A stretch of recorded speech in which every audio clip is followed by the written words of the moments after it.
Santísimo Cabildo de la Catedral, queridos sacerdotes concelebrantes, hermanos todos en Jesucristo.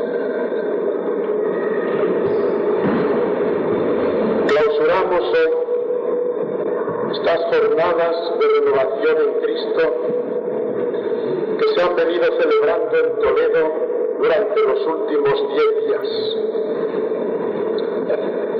Ahora nos reunimos aquí, queridos sacerdotes, para celebrar juntos el santo sacrificio de la misa. Con nosotros está este pueblo sacerdotal también. Muchos de ellos participantes, sin duda, en estas jornadas a las que os habéis entregado tan generosamente en días pasados. Otros, visitantes ocasionales, con los cuales nos encontramos cada domingo en esta ciudad tan continuamente visitada. A unos y a otros me dirijo implícitamente para poder hacerles entender el sentido de la pregunta cuando yo os digo a vosotros: ¿qué hacíais estos días, misioneros? ¿Qué hacíais en las iglesias de Toledo? ¿Predicabais la palabra de Dios? ¿Movíais a las almas para que se dispusieran a recibir la gracia del Señor?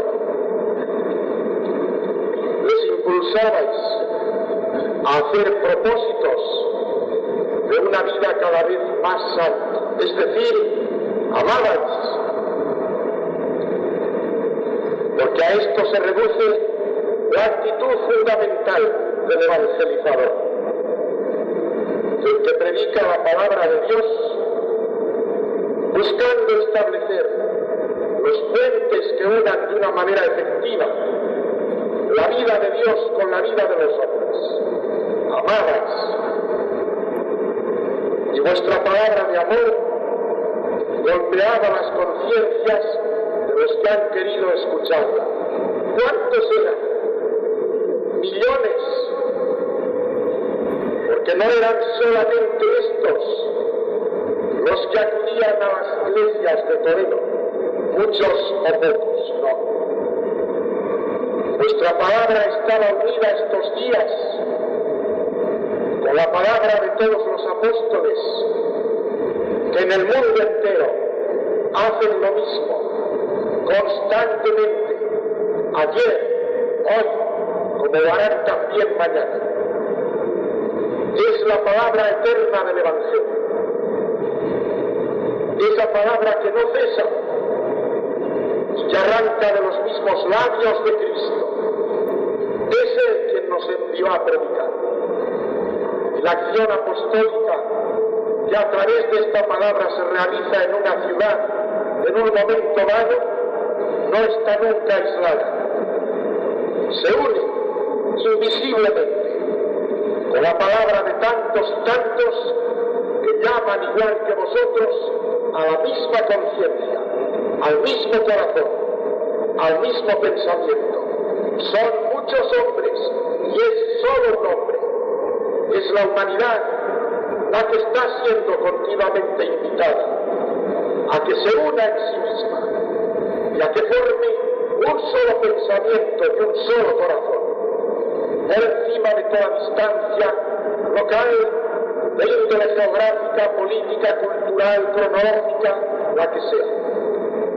Se trata de formar una unidad y se está formando siempre. Y la unidad la forma precisamente esa palabra que se predica. Y así, de esta manera, queridos misioneros, con vosotros, los sacerdotes de Toledo, que han colaborado generosamente a este esfuerzo, de esta manera ensanchabais el reino de Dios en profundidad o en extensión. Cumplíais el mandato de Cristo. Id por todo el mundo y predicad el Evangelio a toda criatura. Reino de Dios. ¿Cómo no referirme a ellos si estamos hoy en la festividad de Cristo Rey? Y cuanto hemos hecho estos días era un obsequio a Cristo Rey. Y significaba una intención, que es declarar a Cristo Rey de nuestras vidas. Permitidme que haga una reflexión sencilla sobre esta festividad litúrgica. Solo en una ocasión Jesucristo dijo de sí mismo que era rey, y fue ante el gobernador romano, Poncio Pilato. Tú dices, yo soy rey, yo para esto nací, para esto vine al mundo, para dar testimonio de la verdad. En otras ocasiones fueron los hombres los que le declararon rey. Por ejemplo, a poco de nacer, los magos que van a visitarle, ¿dónde están el que ha nacido rey de los judíos? Y Cristo consintió en la adoración. No rechazó, aunque bien podía haberlo hecho incluso desde el silencio de aquella postración infantil a que estaba reducido. No rechazó el título, se dejó adorar. En otro momento de su vida, después de haber hecho un milagro que saciaba el hambre material de las gentes, estas le buscan para declararle rey, pero rey de este mundo, rey que les solucione sus problemas de aquí abajo. Entonces sí, Cristo huye y no quiere recibir esa aclamación. Otras oportunidades. Domingo de Ramos. Bendito el Rey que viene en nombre del Señor. Dice San Lucas que así le aclamaban las turbas. Y Jesucristo consintió en la aclamación. Estaba ya en el comienzo de la última semana de su vida. Y las aclamaciones públicas de su realeza entraban dentro de la lógica de esa culminación del acontecimiento salvador. Era necesario que se dijera, y él aceptó el título. Se lo dice de sí mismo ante el gobernador romano, y después, ya en la cruz, aparece por una paradoja en la cual brilla de un modo especial la sabiduría de Dios y también el modo como los hombres pueden cooperar aun sin querer a esa providencia divina. Por una extraña paradoja brilla el título en la cruz: Jesús, Rey de los judíos. Y de nuevo es un ladrón crucificado junto a él el que le dice: acuérdate de mí cuando estés en tu reino. Y Cristo acepta también el título. Le hablan de reino y él acepta que es rey y le dice al buen ladrón: en verdad te digo, hoy estarás conmigo en el paraíso. Cristo es rey. Empieza la historia de la Iglesia, tal como la vemos reflejada en el libro de los Hechos de los Apóstoles, y la primera predicación de San Pedro nos habla ya del reino de Dios, de Cristo sentado sobre el trono que le corresponde como hijo de David. Es un reino al que se va a hacer desde aquel día la Iglesia. San Pablo será el que más nos ilustre sobre este aspecto fundamental. Llegará un día en que, escribiendo a los fieles colosenses, sin llamarle rey, porque esta palabra siempre la evitó, prefirió siempre llamarle Señor, atribuye a Jesucristo todo lo que puede ser atribuido a un rey. Por él y para él han sido hechas todas las cosas, las de este mundo visible, las del invisible también. Después, en la carta a los Filipenses, hablaría de que ante él toda persona tiene que doblar su rodilla. Él es el que mueve todas las voluntades. En torno a él se unirán todos los corazones. Ante él habrá de rendirse el homenaje de todas las obediencias. Cristo es Rey, no solo por excelencia, sino por naturaleza. Y al decirlo así, no hablamos del verbo divino.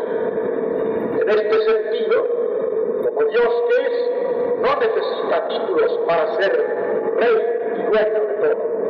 Hablamos de Cristo hombre, no deteniéndonos en su humanidad, la cual, aun desde este punto de vista de mero linaje humano, tenía la ascendencia regia de David. Hablamos de la humanidad, pero en cuanto está unida con el Verbo. Es así como aplicamos a Cristo hombre los derechos que le corresponden como Rey, en virtud de la unión hipostática. No solo es por excelencia, sino decimos por naturaleza, con poder legislativo, todo el Evangelio, dice el Pontífice Pío XI en la encíclica Quas Primas, nos presenta a Jesucristo legislando, poder legislativo, poder judicial, que aparece claramente indicado para sí por Jesucristo en el capítulo 5 del Evangelio de San Juan. Poder ejecutivo, cuando aparece también que Él será quien dé la sentencia final cuando lleguen los últimos tiempos. Él será el que pueda decidir quiénes son los que se salvan y quiénes son los que se condenan. Sin olvidar algo que el propio Papa Pío XI advierte y que generalmente no ha sido comentado por los teólogos cuando han escrito sobre esta encíclica. Sin olvidar que, como dice el Papa, este poder judicial y ejecutivo, Cristo puede ejercerlo también en esta vida, mediante premios y castigos a los hombres y a los pueblos. Dice expresamente el magisterio de Pío XI.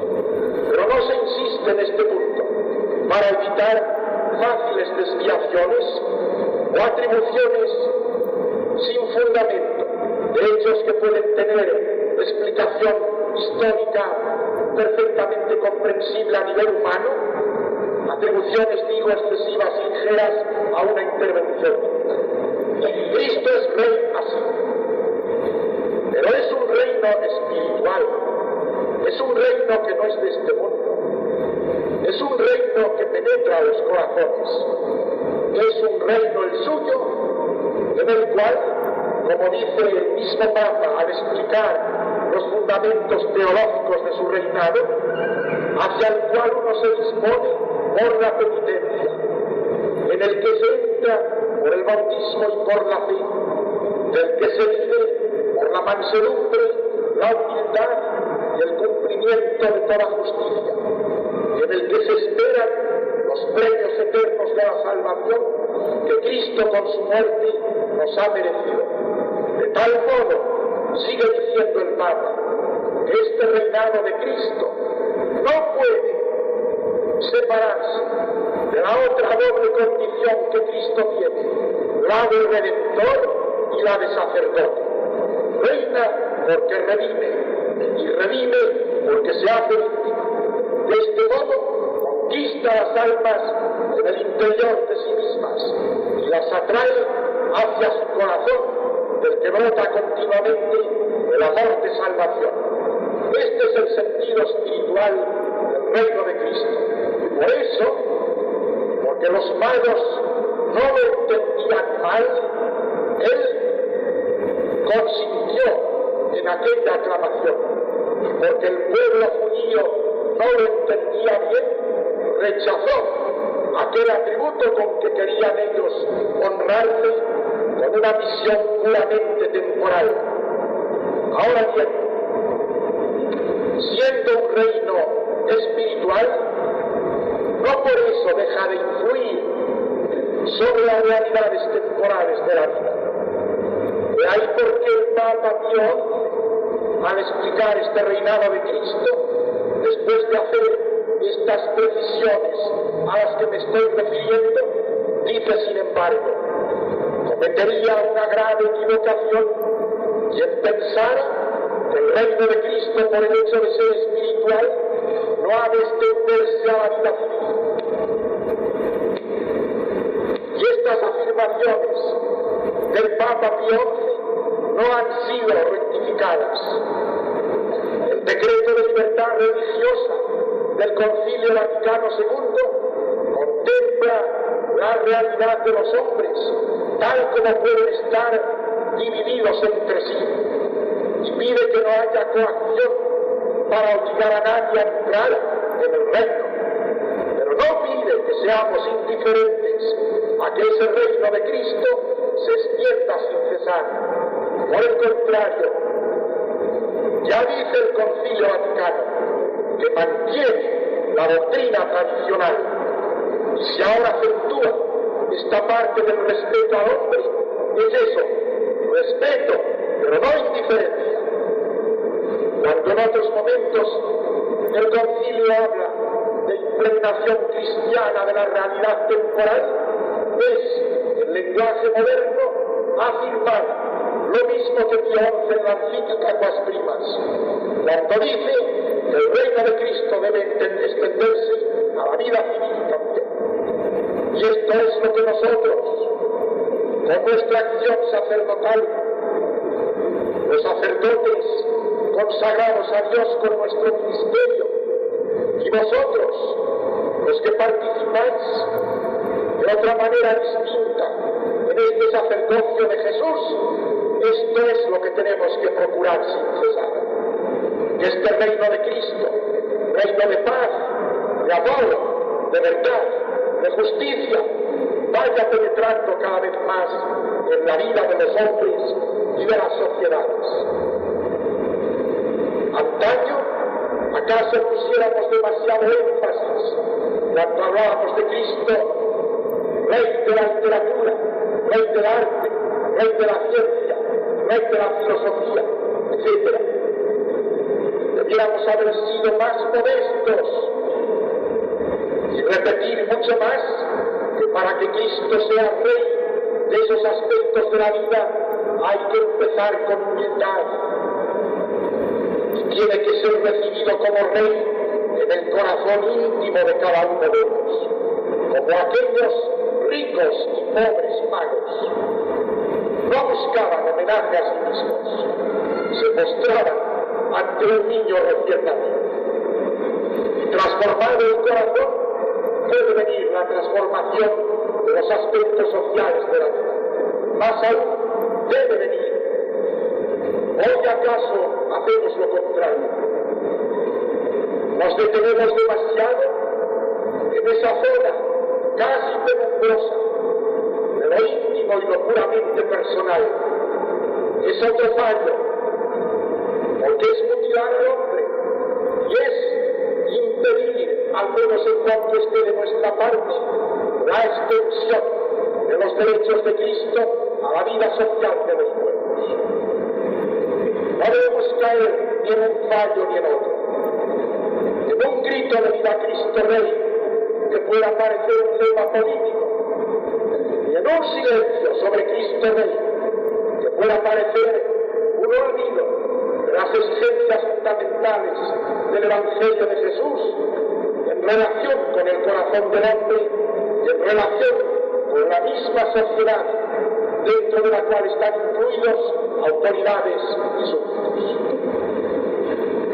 Vosotros, queridos misioneros, los que habéis predicado aquí estos días, trabajáis por el reino de Dios.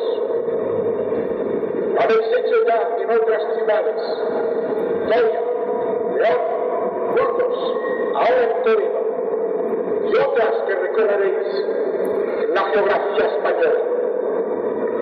Y vais con modestia, con sencillez, no a predicar cosas nuevas, sino la eterna novedad del Evangelio. eso vale más que un grito de ¡Viva Cristo Rey! Pero es también un homenaje. Pedís a los hombres que en el interior de su corazón y en el de sus familias y en el del conjunto social, con hechos que no excluyen tampoco la palabra cuando oportunamente pueda ser pronunciada, con hechos sobre todo, digan y pidan, ¡Viva Cristo Rey! Este es vuestro trabajo. Nosotros recibimos ahora la semilla que nos dejáis. Y aquí, los sacerdotes de Toledo, muchos o pocos, ¿qué más da? Digo lo mismo que decía al principio en relación con vuestra predicación. No estamos solos nunca, ni los 300 o 400 sacerdotes de Toledo, ni los 1000 que pueda haber, por ejemplo, en Zaragoza. No somos más que una cuerda en la lira. Somos los sacerdotes de Cristo, que trabajamos aquí o en otra ciudad de España, de Europa, del mundo. En esta época histórica nuestra, ni mejor ni peor que otras, turbada en el interior de la Iglesia, prometedora de unas esperanzas que algún día se convertirán en realidad gozosa, con tal de que seamos fieles. Fieles a Cristo, fieles a su Evangelio, fieles al magisterio de la Iglesia, fieles a las virtudes que en ese Evangelio Cristo nos ha predicado. Yo os pido, sacerdotes de Toledo, que recogida esta semilla, procuréis cuidar de ella con amorosa delicadeza. Vamos a trabajar primeramente sobre nosotros mismos, como lo estamos haciendo, para renovarnos sin cesar en nuestra propia interioridad, en nuestra obediencia a Dios, en nuestra comunión jerárquica y fraternal, en nuestro servicio a aquello que la Iglesia nos deja. Vamos a trabajar en el cuidado exquisito de la predicación sagrada, poniendo todo nuestro empeño para que sean palabras de luz las que lleguen al corazón de los fieles. Trabajaremos también, señores, tratando de lograr en la ciudad de Toledo unos grupos bien nutridos de hombres y mujeres adultos y de chicos y chicas jóvenes que se decidan a moverse en el apostolado sagrado, llámese como se llame. Incluso a lo mejor hay que inventar nombres nuevos, pero el nombre es lo de menos. Es necesario incorporar nuestra vida y nuestras energías a un trabajo apostólico más actuante, más vivo, más comprometido. Y trabajaremos por fin, unos y otros, en todo aquello que pueda servir como un medio querido por la Iglesia para fomentar nuestra vida interior y para darnos fuerzas para el apostolado activo. Quisiéramos que en esta capilla de la Virgen del Sagrario, a partir de muy pocos días de la fecha de hoy, y como una expresión visible de lo que quieren ser estas jornadas en cuanto a renovación interior, todos los días se expusiera el Santísimo Sacramento en esa capilla, y que a lo largo de las horas en que esté expuesto no falten adoradores, sacerdotes, religiosos, religiosas, muchachos y muchachas jóvenes, padres de familia, buscando ahí la fuerza. ¿Para qué? Para renovarnos sin cesar en el interior y para trabajar sin cesar en la transformación de las estructuras sociales del mundo.